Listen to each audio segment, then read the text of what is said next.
각자의 고유 가치를 가지고 살아가는 것입니다. 세 번째에서 장소의 이야기를 공부하고 창세기의 초반부를 배웠어요. 옛날에 사람들은 장소의 이야기로 하나님께서 누구인지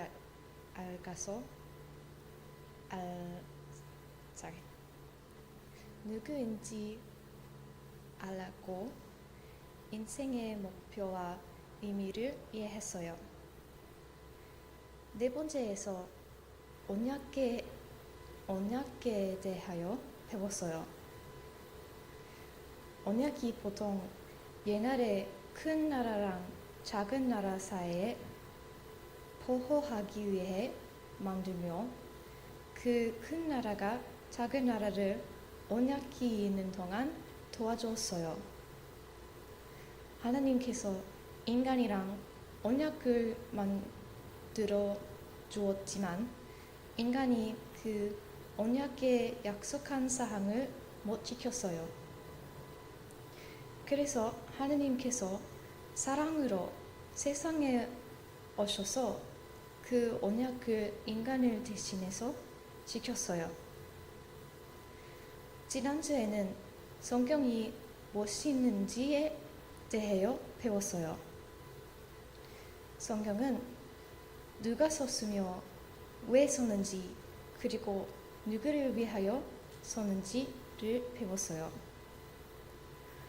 오늘은 성경의 이야기를 처음부터 끝까지 다 배우게 될 거예요. 성경의 이야기를 통해서 우리도 우리 자신이 누구인지 알게 되며 인생의 목표가 무엇인지도 이해할 수 있게 됩니다.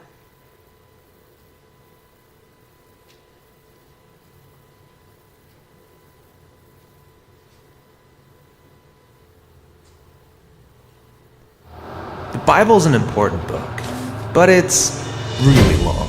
Yeah, it's a collection of many books written over a long period of time, but altogether they tell one unified story. So, what's the story of the Bible? Well, it begins by introducing us to a beautiful mind, the author of all reality, a being called God.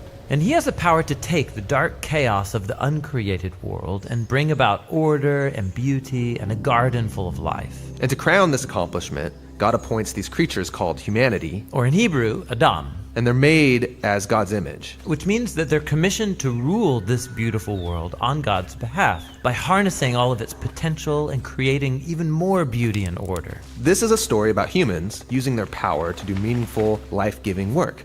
But the question is, how? Yeah, humanity now faces a choice that's represented by a fruit tree. So humans could partner with God and find freedom by trusting in his knowledge of good and evil.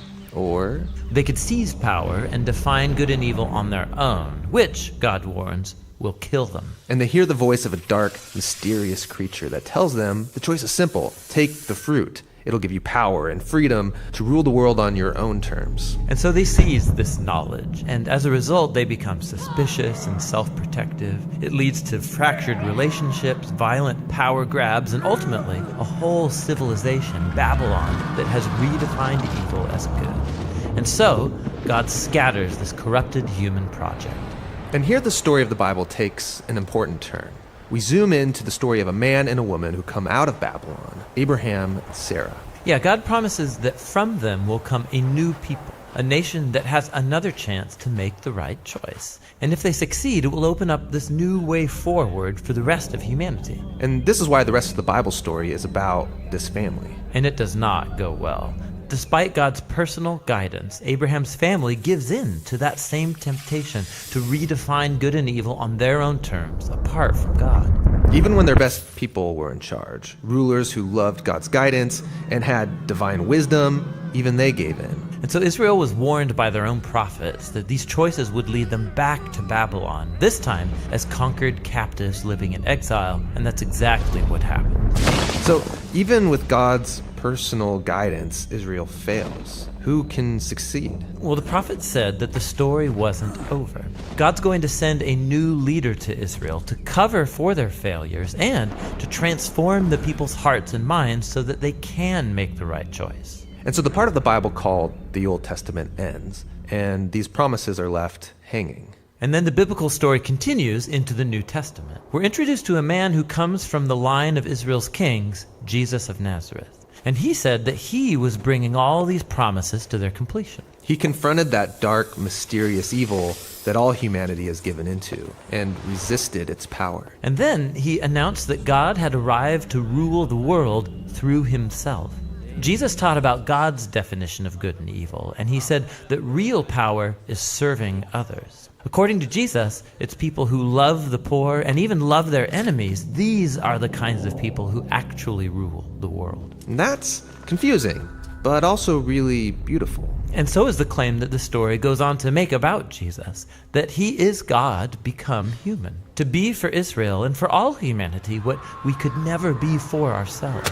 He came to take the consequences of our evil into himself, and his sacrificial love proved more powerful than evil, than even death itself.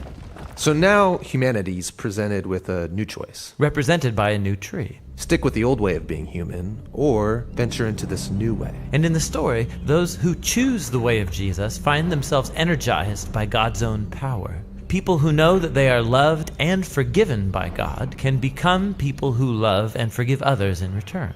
The Jesus movement quickly spread throughout the world, forming these new communities of people who follow the way of Jesus. But they faced problems. There was persecution from the outside by people in power, and inside there was confusion, even compromise. Yeah, because following Jesus is really hard. And so the movement's leaders, called apostles, they wrote letters to comfort and to challenge these communities to stay faithful to the difficult way of Jesus. And they're called to hope for the day when Jesus will come and change everything. And so the Bible ends by pointing to the future day, when all wrongs are made right, when evil is eradicated, heaven and earth are united, and humanity can rule the world together in the love and power of God.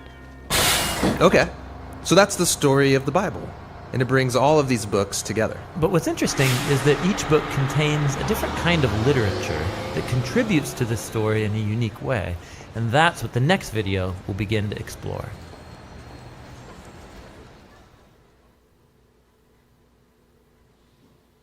Hey everybody, thanks for watching this Bible Project video. This is part 2 of our How to Read the Bible series. We've got a lot more of these videos coming and a lot more videos. You can see it all on thebibleproject.com. We're crowdfunding